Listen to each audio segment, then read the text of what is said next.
औज़ुबिल्लाहि मिनश्शैतानिर्रजीम बिस्मिल्लाहिर्रहमानिर्रहीम। अभी आप लोगों को बताया गया होगा यहाँ पर किस लिए आए हैं। हालांकि जो चीज़ अभी हो रही है मस्जिद परिचय के नाम पे, मस्जिद, मंदिर, कोई भी इबादत की जगह, पहले तो ये होना चाहिए कि हमारी बदकिस्मती है अनफॉर्चुनेटली कि हम लोगों के लिए ऐसा कंसेप्ट दिमाग में रखा हुआ है कि मस्जिद सिर्फ मुस्लिम लोगों के लिए है, मंदिर सिर्फ हिंदू लोगों के लिए है, गुरुद्वारा एक अलग जात वालों के लिए है।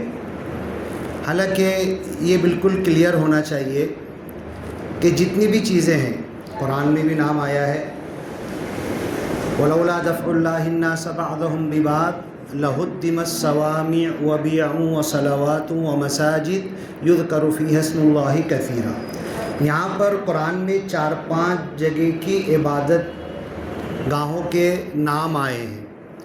और अगर दुनिया में अल्लाह ताला ईश्वर परमेश्वर एक ग्रुप को दूसरे ग्रुप से हटाता नहीं तो लोग जितनी इबादत गाहें हैं सब तोड़ देते, ख़त्म कर देते। युज़करु फ़ीहा इस्मुल्लाहि कसीरा, और इन इबादत गाहों में अल्लाह का नाम लिया जाता है, मालिक ईश्वर परमेश्वर का नाम लिया जाता है। तो सार क्या निकला कि जितनी भी इबादत की जगह है, जिस धर्म की भी हो, वो बनाने का कारण और मकसद ये होता है कि हमारे पैदा करने वाले, इस दुनिया के चलाने वाले और एक दिन इस दुनिया को ख़त्म कर देने वाले के नाम जपने के लिए, उसका नाम लेने के लिए, उसका नाम स्मरण करने के लिए, उसका सिमरन करने के लिए, उसको याद करने के लिए, उसकी पूजा पाठ के लिए ये इबादत की जगह बनाई जाती है। होना तो ये चाहिए कि हर इबादत की जगह हर एक के लिए खुली हुई हो। मस्जिद का जो एक शब्द है, मस्जिद मतलब जहाँ पर सजदा करते हैं, जहाँ पर अपने माथे को टेकते हैं। प्रेषित मोहम्मद पैगंबर ने कहा, जुइलत लियल अर्दु मस्जिदन व तुहूरा, आओ ना कि पूरी ज़मीन पर सजदा किया जा सकता है। पूरी ज़मीन मस्जिद है। मस्जिद एक हमने बना लिया तो मस्जिद किसको कहते हैं? खिड़की, दरवाज़ा, ये दीवार, ऐसा एसी, पंखा, छत, इसका नाम मस्जिद नहीं है। या गुंबद लगा लिया या मीनार बना लिया, उसका नाम मस्जिद नहीं है। मस्जिद कहते हैं जहाँ पर आकर अपने माथे को टेक दे, जहाँ नमन हो जाए, जहाँ झुक जाए और जहाँ मालिक की शक्ति को एक्सेप्ट कर ले। अब देखो, मुझको बहुत गर्व है, बहुत अभिमान है, बहुत ज़्यादा मैं फ़ख्र करता हूँ, मैं डॉक्टर हूँ, मैं ये हूँ, मेरे पास इतना पैसा, इतने कार, ये है, लेकिन कहीं ना कहीं जाकर मेरी गाड़ी रुक जाती है। और जब गाड़ी रुकती है तो मैं बोलता हूँ, हे देवा, हे देवा, तब मुझे देवा याद आता है। और जब तक मैं अपने मन मस्ती में हूँ, अपने माया में हूँ, धन दौलत में हूँ, जब तक मुझे देवा याद नहीं आता। तो ये इबादत की जगह जो मस्जिद है, अपने माथे को नमन करना, टेकने की जगह है। सऊदी वाले कार चला भी रहे ना, टाइम हुआ उसी जगह कार रोक के वहीं पर नमाज़ पढ़ते हैं, वही उनकी मस्जिद हो जाती है। वहीं पर नमन करना, वहीं मालिक को याद करना। तो इस दुनिया में बचपन से लेकर बड़े हुए तक हम जो आगे बढ़ते हैं, जीते हैं और फिर मृत्यु पाके चले जाते हैं, मृत्यु पाके चले जाते हैं। दुनिया में आए 3 किलो के थे, जाते आते 70-80 किलो के हुए। क्या किए? आए थे 3 किलो लेकर और 70-80 किलो रिकामा छोड़ के चले गए। हाँ, रिकामा सोडून पळून गेला, काय केला? आयुष गेला, दिवस गेले, रात्र गेले, आयुष गेला, काय केले? केलो ना मी। आलो तरी 3 किलोचे होतो आणि गेलो तरी 80-90 किलो, पण रिकामा सोडून पळून गेलो मी। कुठे पडलो, कुठे गेलो? मी आलो तरी मला आने का सार क्या था? मी कोण? मी कुठून आलो? मला पाठवणारा कोण आहे? कशासाठी पाठवला आम्ही? आणि मला परत जायचे कुठे? आणि जायनंतर हमको क्या होगा, जाने के बाद क्या मिलेगा, इसका विचार इंसान करता नहीं है। तो ये जितनी चीज़ें जगह होती है, अब देखो मुस्लिम लोग जब मस्जिद में आते हैं ना, नमाज़ पढ़ते हैं ना, तो आप देखना चाहिए किसी वक्त नमाज के टाइम भी आना, देखना नमाज हाथ बांध के ऐसे इमाम साहब आगे खड़े होंगे, बाकी सब पीछे खड़े होंगे, और उसके अंदर कुरान का शुरू का सूरह फातिहा हर कोई पढ़ता है। उसमें 2 शब्द सबसे मेन है, इय्याका नअबुद, ए मालिक तू वो है जिसकी हम भक्ति करते हैं, व इय्याका नस्तईन, तू ही है वो जिससे हर कार्य में मदद मांगते हैं। मक्का में पढ़ेगा तो यही शब्द बोलेगा, मदीना में पढ़ेगा यही शब्द बोलेगा, फ़लस्तीन में पढ़ेगा, बैतुल मुक़द्दस में यही शब्द बोलेगा, रेलवे चालू रेलवे में पढ़ेगा तो यही शब्द बोलेगा, मालिक तू है वो। किसको बोल रहा है? कहाँ है मालिक? रेल तो चल रही है ना, रेल तो इतनी तेज़ भाग रही है। बस में पढ़ेगा यही बोलेगा, चौका गांव में पढ़ेगा, मालिक तू है। तू किसको कह रहा है?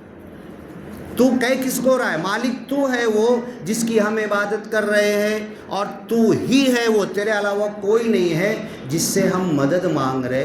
अब एक उदाहरण दे के मैं बात ख़त्म करूँगा। एक शाना आदमी है, बहुत गर्व है, बहुत पैसे है, एसी की कार है, अचानक एक्सीडेंट होता है और रास्ते में गिरता है और उसका हाथ भी फ्रैक्चर, जो 2 लाख का मोबाइल है वो भी उठा नहीं सकता, पत्नी को, बाल बच्चे को, किसी को फ़ोन नहीं कर सकता, और ऐसे पड़ा हुआ है। और अभी तक बोल रहा था मैं नास्तिक, मैं ईश्वर को मानता ही नहीं, मैं अल्लाह को मानता ही नहीं, निराकार कौन है, ईश्वर कौन है, वाहिगुरु कौन है, गॉड कौन है, मतलब क्योंकि मेरे बाप दादा के ज़माने से दौलत चली आ रही ना, कभी कुछ देखा ही नहीं उसने, मैं नहीं मानता बोल रहा था। लेकिन अब एक्सीडेंट हुआ, अपने जेब में से मोबाइल नहीं निकाल पा रहा कि अपने बच्चे को, अपनी बीवी को फ़ोन कर सके, तो वहाँ उसका शब्द निकलता है, हे देवा, है ना। आता कसा कळाला? देवा ऐकून ऐकत आहे, देवा ऐकून पण आहे, आणि देवा ऐकणार और माझी मदत करणार। आता त्याला विश्वास आला। आतापर्यंत सांगत होता मी नास्तिक, देवाला मी बिलीव करतो नाही। आता कसा कळाला? तो ये इंसान को, दास तो बोलेगा कि ये मस्जिद मंदिर में लोगों को बुलाना चाहिए, जो इतने हॉस्पिटल में लोगों के खर्चे हो रहे हैं ना, तो एक रेस्ट हाउस बनाना चाहिए कांच लगाकर, जिनको मानसिक त्रास है, जिनको कुछ उलझन है, तकलीफ़ है, परेशानी है, खाली आओ, बैठो और देखो, और इधर से शांतता लेके जाओ, शांतता लेकर जाओ, बैठो, तुमको शांति मिलेगी। तो जो इतनी गर्दी हॉस्पिटल में लगी है ना, लोग बोलेंगे मैं गया था मस्जिद में, खाली नमाज चालू थी और मैं बैठा देख रहा था ना, तो मुझको नींद आ गई, मैं सो गया। लोग बोलेंगे ये इतनी शांतता मिलेगी, शांतता के वाइब्रेशन मिलेंगे, तो फिर ये इस पूरे जग के अंदर, पूरी दुनिया के अंदर शांतता फैलती चली जाएगी। ऐसे बोलने की बहुत सारी बातें हैं।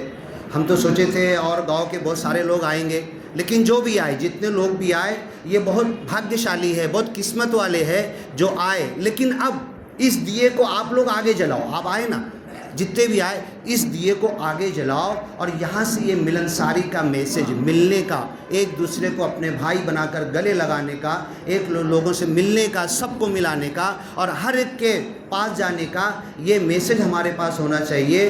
तो पूरे मानव जाति को हम जोड़ेंगे। बस 2 शब्द दास बोलेगा, इस जग में मानव है जितने, सबके दिल की तमन्ना हो पूरी, सबको बना दे ज्ञानी ईमानी, दास तड़प कर दुआ कर रहा है, मेरी अरदास रहे ना अधूरी, सबको सिखा दे रूहानियत इंसानियत, दिलों से मिटा दे झगड़ा फसाद और हैवानियत, ऐ खुदा कह दे कुन फयकून, हर तरफ हो जाए सुकून ही सुकून, विस्तार असीम की ओर, विस्तार असीम की ओर, दौड़ो ऐ इंसानों ब्रह्म ज्ञान की ओर। ये ब्रह्म ज्ञान क्या है? मालिक को पहचानना है।